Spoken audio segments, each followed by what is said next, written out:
Halo pemirsa Reportase Weekend, apa kabar? Kita ketemu lagi nih dalam acara persembahan dari VOA. Ada kami berdua, saya Vina Muptadi dari kota Silver Spring, negara bagian Maryland. Dan juga bersama saya Ian Umar dari apartemen saya di Washington DC. Senang sekali ketemu lagi dengan para pemirsa Reportase Weekend.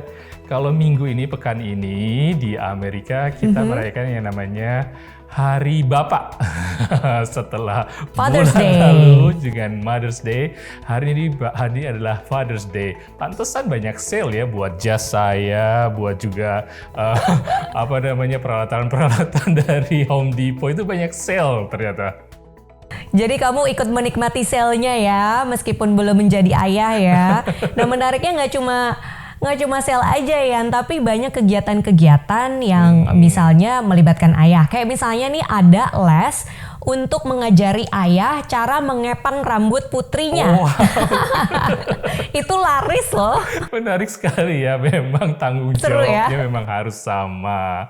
Oke pemirsa, tentunya kalian juga dan juga pemirsa sekalian punya rencana untuk Father's Day yang mungkin juga merayakannya di Indonesia dan mudah-mudahan bisa bersama dengan keluarga. Oke, tentunya di Reportase Weekend informasi-informasi akan kami sampaikan antara lain Linda Losa dan Irwan Saptadi adalah pasangan diaspora Indonesia pemilik toko furnitur di Lilburn, negara bagian Georgia. Memahami demografi dari para pelanggan serta memberikan layanan terbaik kepada pelanggan merupakan kunci bisnis bagi pasangan ini. Berbagai mimbar daring menjadi tempat menyumbang cepat bagi warga yang membutuhkan, termasuk warga sipil di Ukraina. Salah satunya adalah mimbar penjualan daring yang tadinya berfokus pada penjualan kerajinan yang memungkinkan pembuat kerajinan menggalang dana bagi korban perang. Berbekal pengalaman bekerja di restoran pizza di California, Samuel Wibowo, diaspora Indonesia asal Surabaya, mendirikan Outmost Pizza di Salem, negara bagian Oregon, bersama rekan bisnis yang sudah dikenal sejak bekerja di California. Samuel berhasil mengembangkan gerai pizzanya menjadi bisnis waralaba.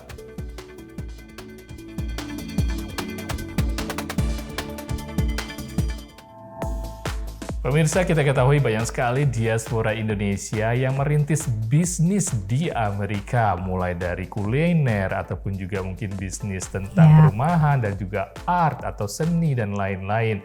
Dan kayaknya peluangnya cukup terbuka dan ini juga dimanfaatkan oleh pasangan diaspora Indonesia yang ada di Georgia. Ya, betul sekali, namanya adalah Linda Losa dan juga Irwan Saptadi yang tinggal di Lilburn, negara bagian Georgia. Mereka memiliki usaha toko furnitur dan kunci dari kesuksesan mereka adalah cara mereka memahami demografi pelanggannya dan juga memberikan layanan yang terbaik.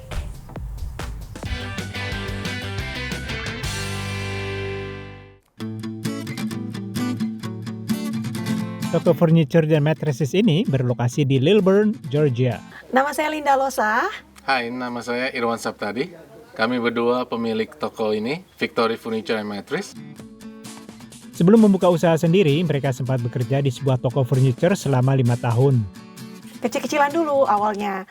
Jadi kami buka kurang lebih 1.000 square feet. Awal kami buka itu di tahun 2012. Jadi dari situ kami berawal sampai akhirnya kami sampai ada di sini udah 10 tahun sudah. Di Amerika, mereka juga pernah bekerja di restoran. Namun, membuka usaha toko furniture perizinannya lebih mudah. Buka restoran lebih sulit perizinannya. Dia harus tes makanan, tes semua alat perlengkapan ya, di dapur semua.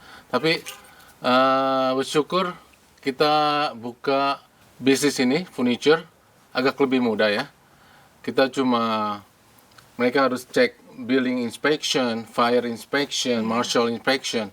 Dan after kita udah pass, udah lulus semua, jadi kita dapat izin untuk buka bisnis license-nya. Nah, barang-barang yang dijual ini juga perlu diinspeksi nggak? Enggak. Nggak perlu ya? Nggak perlu. Itulah mudahnya. Kita buka furniture di tempat ini, khususnya di kota Atlanta. Selama pandemi, usaha mereka tetap beroperasi, bahkan berkembang dan pindah ke lokasi yang lebih besar, walaupun ada gangguan pada rantai pasokan. Memberikan layanan terbaik kepada pelanggan merupakan kunci bisnis pasangan ini. I wanted some new furniture for my bedroom. This is my second time coming, and I love like the experience and everything. So I had to come back and purchase a new set. Espejo. Berkomunikasi selain dengan bahasa Inggris juga penting, karena sebagian besar pelanggan mereka hanya bisa berbahasa Spanyol. Esta 399, solo la esta. Esta la promotion. Jadi dipaksa untuk bisa ngomong seperti itu karena yang datang customer-nya memang nggak bisa ngomong Inggris sama sekali gitu. Sama sekali nggak bisa ngomong Inggris dan kita juga kebingungan kan. Gimana caranya untuk bisa menjual kepada orang mereka dan mereka mengerti apa yang kita katakan dan kita belajar gitu loh. Otodidak aja kita belajar sendiri, belajar dari customer juga. Kadang-kadang kalau customer nanya pakai bahasa Spanish kan dia nggak bisa ngomong Inggris, kita tangkap dikit-dikit gitu karena setiap hari kan, tiap hari berhadapan dengan customer gitu loh. Di Amerika, bahasa Spanyol adalah bahasa kedua yang terbanyak dipakai setelah bahasa Inggris. Dari Lilburn, Georgia, Ronan Zakaria untuk VOA. Okay, thank you. Thank you, come back, okay? See you Yes. again next time.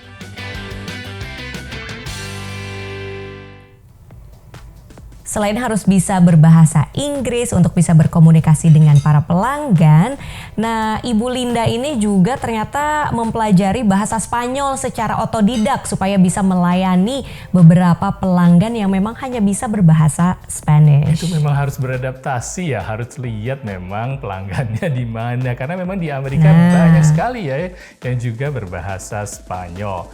Dan kalau kata Pak Irwan tadi, dia sebenarnya memilih bisnis furnitur karena bisnis kuliner itu rumit. Dia bilang banyak sekali urusannya dan juga perizinannya. Sebenarnya seberapa rumit sih urusan untuk bisnis kuliner ini? Kalau pemirsa pengen tahu jangan kemana-mana karena setelah ini kita akan berkenalan dengan Pak Samuel yang berbisnis kuliner di Amerika.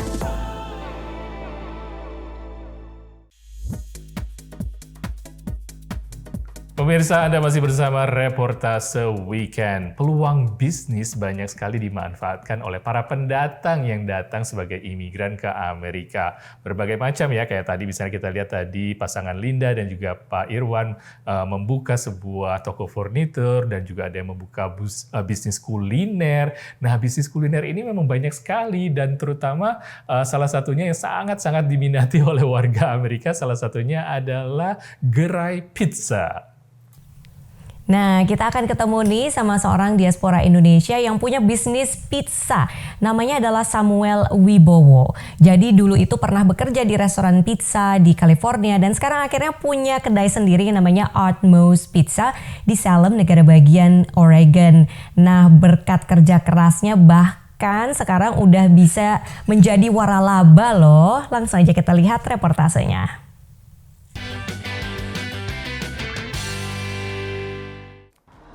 Pagi itu, kesibukan mulai menggeliat di Utmost Pizza yang berlokasi di pinggiran kota Salem, Oregon ini.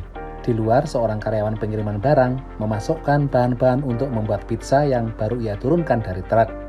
Sementara di dapur, juru masak bersiap membuat pizza. Pesanan lewat telepon mulai masuk. Samuel Wibowo, salah seorang pemilik restoran pizza ini adalah diaspora Indonesia asal Surabaya. Katanya, selama pandemi, omset penjualan justru bagus.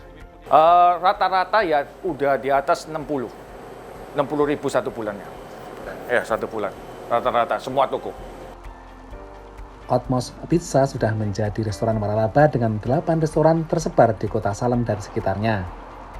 Samuel mendirikan Utmost Pizza tahun 1999 bersama Mike Saplet, teman akrab yang dikenal saat mereka bekerja di restoran pizza di California. When I asked Sam to come, for us to become partners and open a pizza place, I wanted to be in Oregon. This is where my family is from. And so he had never been to Oregon. And so I said, that's okay, we'll just get you an umbrella and we'll paint the back of your neck red and you'll be fine, you'll fit right in.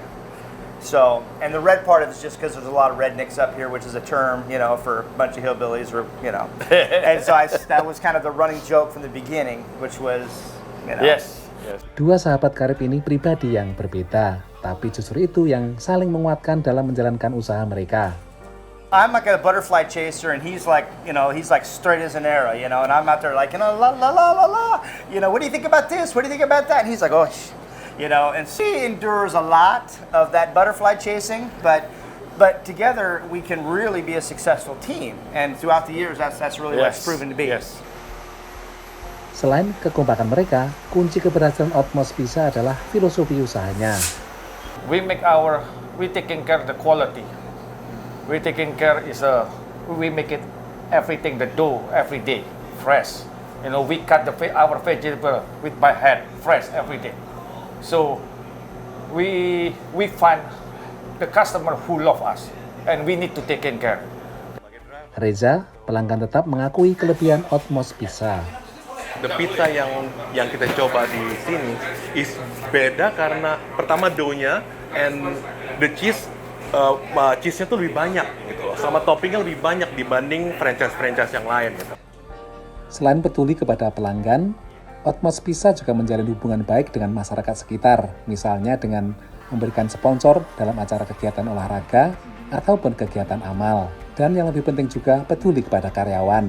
Ini dibuktikan dengan memberi kesempatan bagi mereka yang sudah bekerja lama untuk memiliki franchise. Dulu saya kerja sama Sam, sama Mike dari 2001 sampai 2008. Terus mereka mau buka franchise buat semuanya. Terus mereka nawarin ke saya kalau saya mau beli toko di McMinnville. Terus saya oke. Otmos Pizza masih membuka kesempatan kepada karyawan atau siapapun untuk membeli franchise. Dan meski sudah menjadi bos franchise pizza, Samuel Wibowo tidak lantas duduk manis sambil menghitung laba. Owner itu harus terlibat. Kalau owner udah nggak mau kerja, lebih baik, saya sarankan lebih baik jangan. Waste the money. Dari Salem, Oregon, Supriyono, Virginia Gunawan, dan Aryatna Budianto, VOA.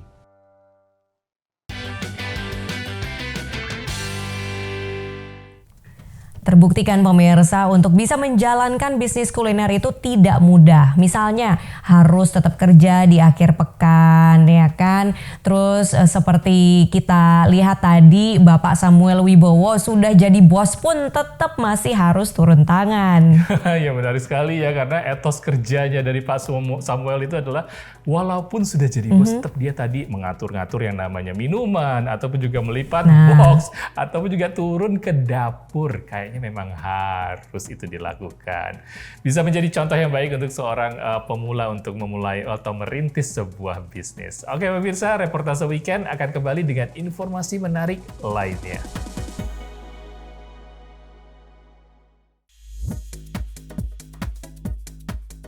Hai pemirsa, Anda masih bersama Reportase Weekend. Bulan Juni adalah musimnya liburan nih di Amerika Serikat. Salah satu daya tarik untuk tempat liburan adalah tempat yang bisa jadi tempat Instagram, ya kan, selfie, swafoto.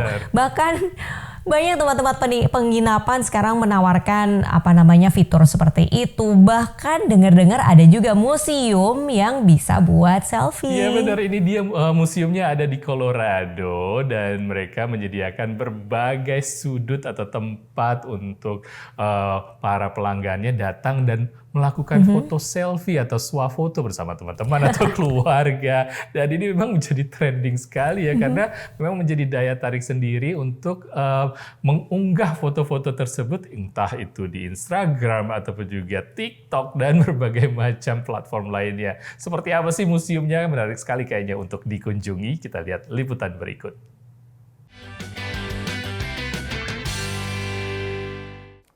Museum Swafoto di Adventure Room memiliki lebih dari 20-an instalasi untuk media sosial, termasuk video untuk Facebook, TikTok, dan YouTube.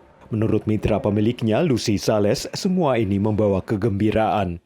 We wanted to combine funny things with backgrounds from our favorite movies and fairy tales. Like our friend's room, this is our legendary idea. And our Alice in Wonderland room. Also, we have a Western country style room, which we got an idea from Colorado. Dengan membayar biaya masuk, pengunjung bisa memotret latar belakang apapun dengan ponsel sendiri, atau menyewa fotografer museum dan mendapatkan bantuan untuk berpose. Pengunjung ini datang bersama keluarganya. The awesome thing about this is you don't really need a professional photographer. But of course you can. It's a very flexible place. My favorite one is the Friends Room because I've seen the show so many times and it brings back a lot of memories. We took a bunch of pictures and we just really like this place. Like our favorite thing about this place is the cowboy room over there. It's just like there's like the guitar and like wearing the hats just make us feel like actual cowboys. Tidak seperti banyak museum lainnya, di sini pengunjung boleh menyentuh semua objek, seperti mencari tahu cara listrik dan plasma bekerja di bola Tesla, atau bagaimana rasanya duduk di kursi berpaku. If you're trying to grow on Instagram or on TikTok, this could be a great place to come record some content, take some great pictures. And also my nieces are coming over next month, so I'm really excited to bring them here. Dengan salah satu pemilik museum berasal dari Ukraina, menurut Lucy sulit untuk fokus pada bisnis mereka selama terjadinya perang. Tapi menurutnya mereka menyumbangkan 10% dari penghasilan mereka bagi anak-anak yatim Ukraina. We also have a lot of friends from Ukraine whose family is still there in this terrible time. So we decide to help and support them in need. The Adventure Room dibangun berdasarkan kebutuhan para pengguna media sosial. Dan kini para pemiliknya juga berencana untuk memperluas bisnis mereka menjadi penyelenggara pesta dan kontes kostum. Dari Arlington, Virginia, saya Helmi Yohanes dan tim VOA.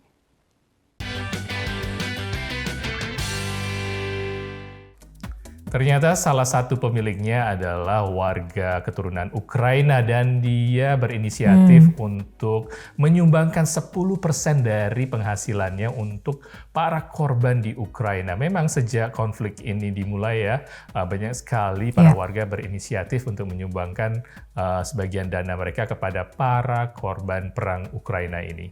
Ya, dan sekarang di online juga semakin banyak kan ya mimbar daring yang bisa untuk mengumpulkan dana, misalnya untuk disumbangkan kepada para pengungsi Ukraina. Dan ada juga mimbar penjualan daring yang tadinya fokus kepada tempat-tempat kerajinan, itu juga memiliki misi yang sama. Jadi mimbar tersebut memungkinkan pembeli untuk membayar dengan berlebih yang kemudian sisanya gitu ya disalurkan untuk disumbangkan kepada para pengungsi perang. Kita lihat reportasenya.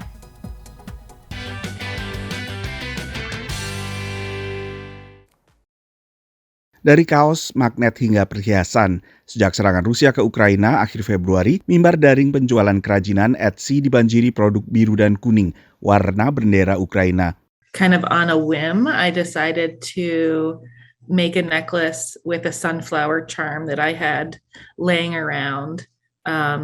And people seem to really like it. And I mean, it's just taken off since there. I didn't expect to make many of these necklaces, but people have like really responded to it.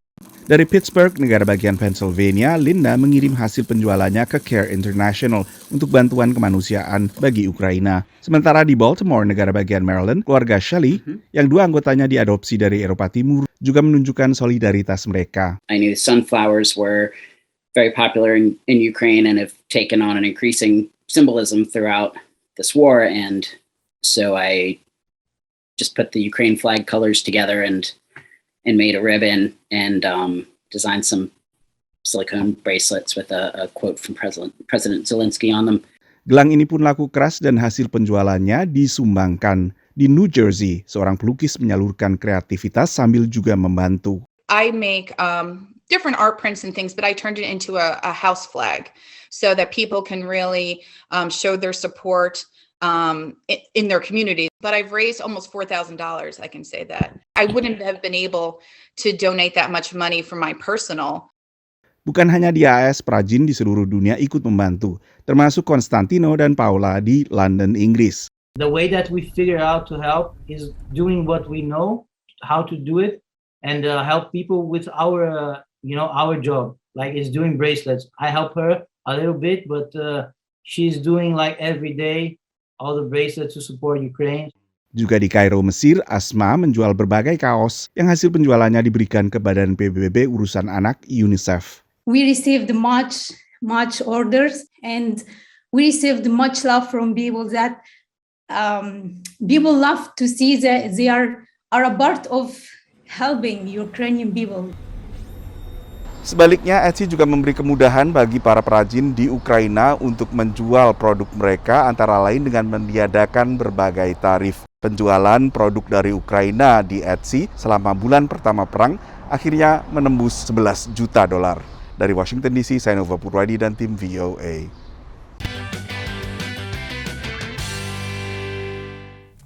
Tidak hanya warga dari Amerika, tapi warga dari seluruh dunia juga memanfaatkan platform online untuk berbagi ataupun menyumbang yang disalurkan kepada para pengungsi perang Ukraina. Kalau saya lihat di sekitar wilayah saya ini kan ada akhir pekan ya, pasar akhir pekan, dan mereka juga melakukan berbagai penggalangan dana kayak kios-kios kerajinan yang tujuannya adalah untuk menggalang dana bagi para korban.